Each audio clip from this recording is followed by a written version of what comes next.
So the San Diego Padres have lost both of the opening series in 2026, and just in general, the opening week has exposed major problems for the Padres. Losing to both the Tigers and the Giants 2-1 in the series told us a lot about this team and where some of the issues lie currently with this organization. The offense is definitely becoming a real concern. It is a pretty small sample size, but we are going to take an in-depth analysis look at this opening week. This is the current Padres depth chart where we can expect to see all of the starters. A lot of these problems actually started in the offseason. The Padres lost Dylan Cease, Luis Urias, Ryan O'Hearn, and Robert Suarez. These were pretty core pieces that we needed for the second half of the season in the push for the playoffs. The Padres still got Machado and Tatis, which is a super solid core to build off of, but losing each of those players in the offseason, we lost something pretty special with each player. Ryan O'Hearn, small sample size of course, is crushing it for the Pirates. He's reminding us why he was selected to be a starter for the 2025 All-Star game. Dude's hitting absolute bombs for the Pirates. I've seen mixed opinions on Luis Urias. He is one of the best contact hitters in baseball. Doesn't hit very many home runs, of course, but he would eat away at pitchers' pitch counts, and his on-base percentage was one of the best in baseball. With Fernando's batting average down, the Padres are lacking a clear leadoff hitter. Robert Suarez was the closer last year. I think Mason Miller is a much better closer than Robert Suarez. Mason Miller might even be better than Trevor Hoffman, and I don't say that lightly. I mean, the dude throws 104, and they still say his best pitch is his slider. But there's no doubt that Robert Suarez not being a part of the Padres bullpen really takes away from the depth that the Padres bullpen had last year. You know, if anybody gets injured, there was always extra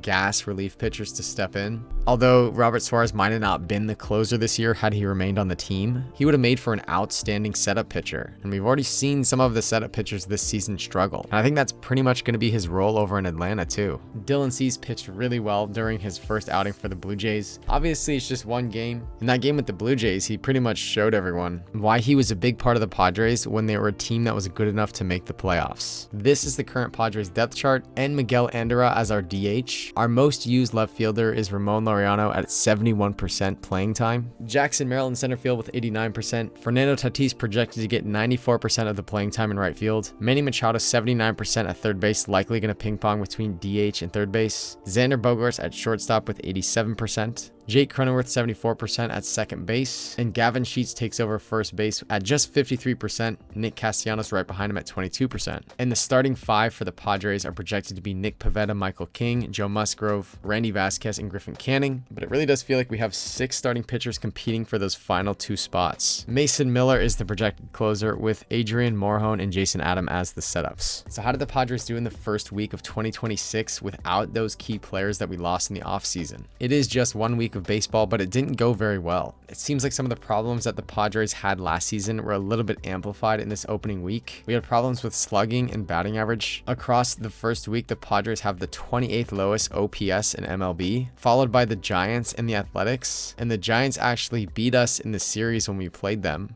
And we know that the Athletics have a solid core top 5 in their batting order. The league batting average for MLB is typically around 240 to 250. And in the opening series against the Tigers, we only had 2 players hit above that mark. Ramon Laureano way above that mark, and the only one to hit a home run in this series. He had a batting average of 417, and he crushed a solo home run in the 7th. And Jake Cronenworth at 273. Machado and Xander both hit 250. Jackson Merrill, Nick Castellanos, Freddie Fermin, and the rest of the hitters on the Padres were well below the mark. The opening series against the Tigers had moments of excitement, but only 1 home run during the series is crazy. The Padres need more players that can slug. If it doesn't feel like anyone can go up to the plate at Petco and change the score with 1 swing of the bat with nobody on base, then the only way we're going to score is if a string of low probability events happen. We would need base runners, ways to advance the base runners, and ways to hit the base runners in, because we can't really rely on anyone to step up as a home run hitter on this team. These were the Padres hitting stats versus the Giants for the second series, where we also lost 2-1. Ramon Laureano topped the pack. He only played 2 out of 3 of the games. In my opinion, Ramon Laureano is our best hitter right now, and he needs to be playing every single game. Gavin Sheets hit 333, Fernando hit 300, Machado hit 273, Bryce Johnson, Jackson Merrill both at 250, and we've seen incredibly slow starts from Nick Castellanos and Miguel Andújar. There's been a lot of debate over who should have the leadoff spot, because Fernando's batting average has been so low ever since he's been busted for using steroids. He had a solid showing in the World Baseball Classic, but in MLB you're going up against the likes of someone like Tarek Skubal or Logan Webb just about every week. So the main problem with the offense is the Padres don't have enough slugs slug, something we didn't really have last year and something that definitely got worse when we lost Ryan O'Hearn. And right now, of course, it's just the opening week of the season and the sample size is low, but our batting averages are simply just too low and we don't have a clear leadoff hitter. It really surprises me that Jake Cronenworth's being tested in the leadoff role before Ramon Laureano. I know that Jake can work the counts well and he really drives the pitch counts higher, but he hits around 240 or 250 every single season. He's hitting 190 right now, and I think Ramon Laureano has a higher batting average. He's hitting 389 for the Pods right now. He has actually shown the most slug out of anyone on the team across the first couple of series, and he does have a similar approach to the plate like Cronenworth. He's very selective and he hits the ball hard a lot of the time. You take a look at some of the at-bats that this guy has. He's getting deep into the count. He's putting the ball in play and he's barely missing hits a lot of his at-bats. He's not the fastest guy on the team, so he's not a perfect fit, but I think Laureano would fit really well as our leadoff hitter. We had our ace completely destroyed in the first 10 minutes of opening day,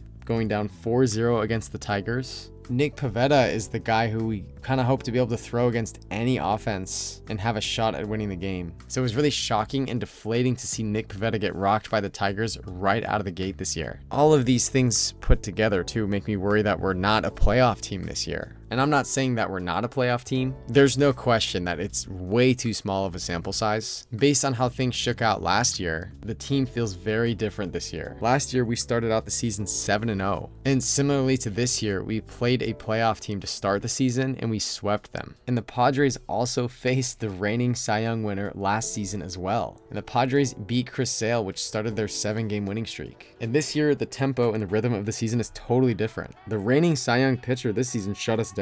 6 innings, 3 hits, 1 unearned run, and 6 strikeouts. Skubal is definitely a different beast than Chris Sale, but we needed all 7 of those wins last season to start the season on the right foot and establish ourselves early as a dominant team. You know, we lose all this depth during the offseason and then we start with such a poor performance. And who knows if the Giants are even a playoff team or not. I feel like it's kind of up for debate, but it also seems unclear if the Padres are going to be playoff caliber this year too. Last season, the Padres had the best bullpen depth in all of baseball, and that was before we added Mason Miller. All of our bullpen pitchers were in top tier form, and we've already seen that sort of slip this season at the very beginning. The only one who seems super solid all around is Mason Miller. Mason Miller has saved both of our first 2 games and has looked lights out. We also have to talk about Michael King. Nick Pivetta lost, and the whole team did not look good during opening day. Michael King takes the hill in game 2 against the Tigers, throws 5 innings and allows 1 hit and 1 unearned run, 4 walks and 6 strikeouts. That's big time stuff. Michael King definitely stepped up. Jackson Merrill robbing Kevin McGonigal's first home run of his MLB career. McGonigal is the 2nd overall ranked prospect in MLB, and Jackson Merrill incredibly robbing that home run. Felt like it could have shifted the entire momentum of the series, and quite possibly is what allowed Michael King to continue his dominant pitching performance. Randy Vasquez had one of the best performances I've ever seen out of him in game 3 of the series. He threw 6 innings, allowing 2 hits, no runs, 3 walks, 8 strikeouts.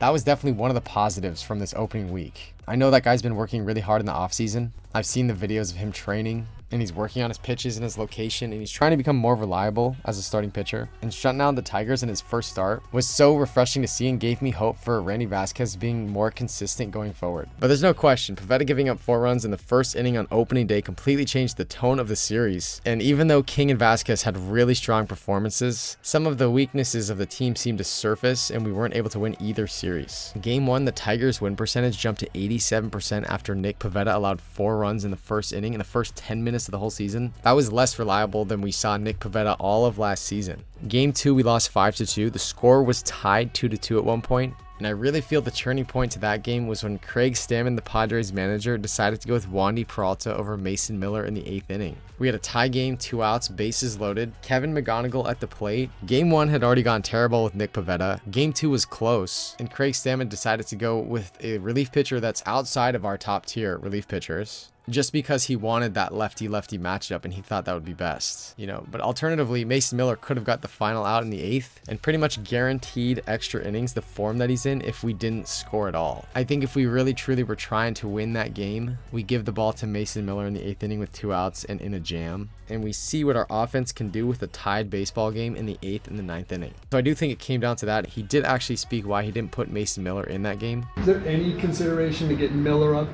in the 8th, or is that off the table? Yeah, we decided before the game that was probably not an option. So it will be an option at some point in the season, just not game 2. It's just after a decision like that, all of a sudden we don't see Mason Miller pitch at all in that game. Game 3, the Padres won 3-0, but the win percentage went to 76% for them based off of an error by Gleyber Torres. That was a close game, and we have Randy Vasquez to thank for that win. We lost to the Giants game 1, 3-2. The win probability has the Giants win rate going up to 82.9%. When Jung-Hoo Lee scored on a Casey Schmidt single to left, they were winning this game 3-0 going into the bottom of the ninth, and we were literally down to our last strike. Jackson Merrill hits a 2-run home run, and on paper this game is 3-2, but for the vast majority of the game it wasn't a close game. Game 2 against the Giants was a total blowout, 9-3 Giants. Jermaine Marquise took the mound for the first time ever as a Padre, and it really didn't go well. Even from the start of the game, second pitch of the game, Adames hits a bomb to left. Giants ended up scoring 3 runs in the first inning, and we did rally and get Logan Webb back for 3 runs in the bottom of the third, but the bullpen fell apart in the 6th, and Kyle Hart allowed 4 earned runs. The Giants win percentage went up to 60% after the first batter of the game, and they really never looked back from there. Game 3 was good, the most notable moment of the game. The win probability here has it when Gavin Sheets doubled to center and Ramon Laureano scored. Pivetta came back with a dominant start against a pretty low OPS team. He went 5 innings, allowed 1 hit, no runs allowed, 8 strikeouts and 2 walks, which brought his ERA down to 6.75.